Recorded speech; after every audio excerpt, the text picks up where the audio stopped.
What's up, everyone? Kevin Allen here from DFS Army, and today we're looking at the DFS Army Domination Station NASCAR Optimizer tool. NASCAR is one of our favorite sports over at DFS Army. We've been crushing it for years, and a big part of that is our Domination Station Optimizer. So today I'm going to take you through the basics of how to use this tool to create NASCAR lineups. All right, let's start with the basics. The first thing we're going to do is choose FanDuel or DraftKings. Both have NASCAR. And you choose which one you like. For the purpose of this video, hey, let's try FanDuel. So we're sitting here on February 10th, and the Clash just happened. So this is the slate that's loaded on the Domination Station. No matter what slate it is, it will be here. It will be labeled. You'll choose it. And the next steps are, of course, the basics. Salary range. This is a slider that allows you to filter out players from your player pool by salary range. I would not suggest using that. This is fantasy points range. Another slider I would not suggest using for NASCAR, but you could filter out lower projected drivers if you like. Again, I don't suggest doing that. And salary cap totals. This is something where you might consider using it. NASCAR is a sport where the nuts or perfect lineup is achieved most weeks in tournaments. Essentially, to win a tournament, you probably, not always, there are unusual situations, but you probably have to hit what's known as the perfect lineup. And a lot of times that does leave salary on the table. So some people use a strategy of reducing the total salary cap just to sort of get away from the ties that will inevitably happen when you spend the full $50K of salary. And right here we have our lineups slider. You can choose between 1 to 300 lineups to generate. There is merit to using 300 lineups when there are a lot of large tournaments, and you can sort of run 150 in one, another 150 in another, get 300 uniques going. The more uniques you have in NASCAR, obviously the more chance you have to win a tournament. Some other items to take a look at: tournament mode versus optimal mode. NASCAR should always be played in tournament mode. I've explained this in other tutorials, but what tournament mode does is specifically work with exposure max limits that you've put on certain players.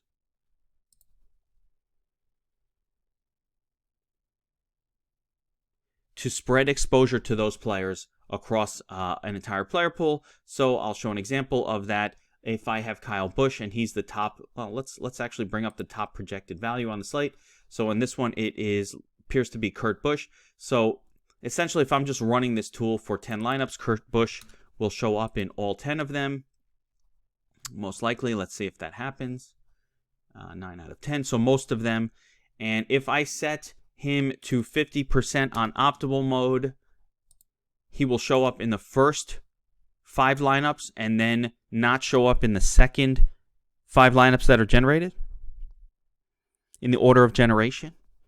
If I set this to tournament mode, he will show up in lineup 1, but then won't be eligible for lineup 2 because he will be in more than 50% of the previous lineups generated. He'll be in 100% of them, so he wouldn't be eligible in lineup 2. Then when he's down to 50%, he becomes eligible again. So it's just a different way of spreading exposures out to players that you've set max exposure limits on. I love tournament mode. Always use it. Prioritize completing lineups above max exposure settings. Again, makes sense. Just a function that tells the tool to try to hammer through the number of lineups that you created, even if you set max exposures so low on your players that it's impossible for it to make lineups. One thing to note: when you are using tournament mode, you can't, or you should not, set every player to a universal max exposure limit. It just not a great way to run the tool. Just don't do that. I can't say it enough. Just don't do that. You're better off setting your max exposures one player at a time. So the way I like to do it is I will, let's say we're running 20 lineups and I want to run them, and we'll get to some of those details here. But if I want to run 20, I look at the exposures in the exposure box, and if I'm finding that I'm too high on a certain driver, I will set specific max exposure limits for that one driver. You want to allow the projections to do a lot of the work. Okay. coming down to the player pool, a very, very important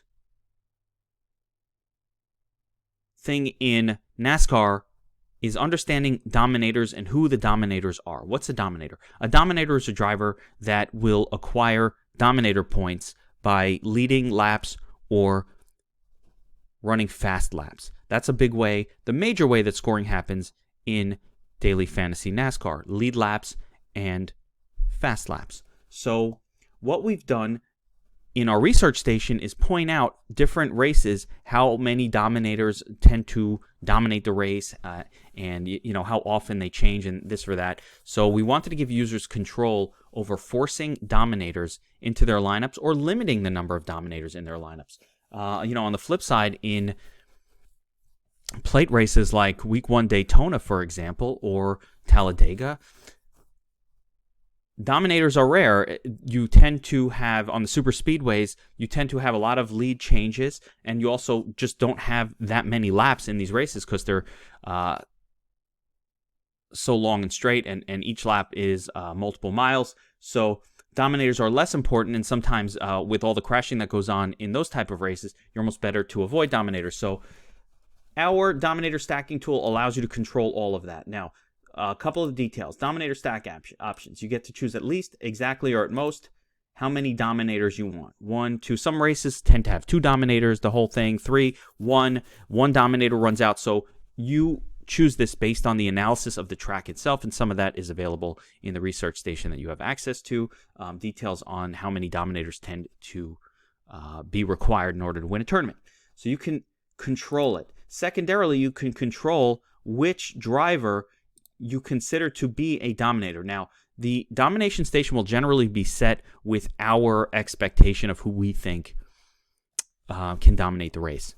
So they will be checked off as a yes. But you as a user can actually modify that. So if I don't think Kyle Larson starting 4th is a potential dominator, or I don't want him included in this stack rule, I can say no, I can say yes. You can adjust that as you like. And here, if I want to set it up so that my lineups have at least one dominator, one player marked yes in them, I would write stack at least one player that is a dominator, and boom, it will stack at least one dominator. Now, sometimes you want exactly one, and other times you want at most 2.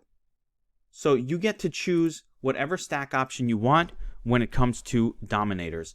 Each race will be different. Each race will be unique in that way. So you as the user can make that decision. That's the most important aspect of stacking in NASCAR for us, at the most part. Essentially, that's the only rule that I use, that we use when creating our lineups. Now, the final note, again, is as you're running your lineups, you will run however many you need. You can choose to add some randomization to the projection. What this does is create a plus or minus randomization formula for every player's projection around the percentage point that you choose here. So let's say a player is projected to score 10 fantasy points, and you have a 10% randomization factor on them. For every lineup generated, it will run a 10% plus or minus. So their fantasy points will fall in a range between 9 and 11 on a 10% range. That's a very big range. I usually tend to set it much lower at 2 or 3%. And the main reason that I use randomization, everybody has their own reasons, different sports, different things. But the main reason I use it is because sometimes you have players projected very close to one another. So here are 2 players. Here, one projected at 45.9, the other one 41.5, the other one at 41.9. Essentially the same projection. But the tool will always default to 41.9 when the salary is available to use that player. So with a little bit of randomization, this might fall as 42.5 and this one 41.8. It will change every single run, and it essentially will mix up the player pool that you have a little bit and give you a more diverse set of lineups. So there you have it, the NASCAR Domination Station brief tutorial. Once you finish with your lineups, you're going to download them, save this file, and for the purposes of FanDuel, you will upload that file directly to FanDuel. In the lineup entry screen, if you have lineups in that you're editing, follow the tutorial for editing your FanDuel lineups as well. Same with DraftKings. DraftKings, you will upload your lineups to DraftKings, enter them in a contest, and then more importantly than the initial entering is, of course, the editing process, of which you must follow that tutorial. So hope this helps. Good luck in NASCAR, and we hope to see you at the top of your tournaments.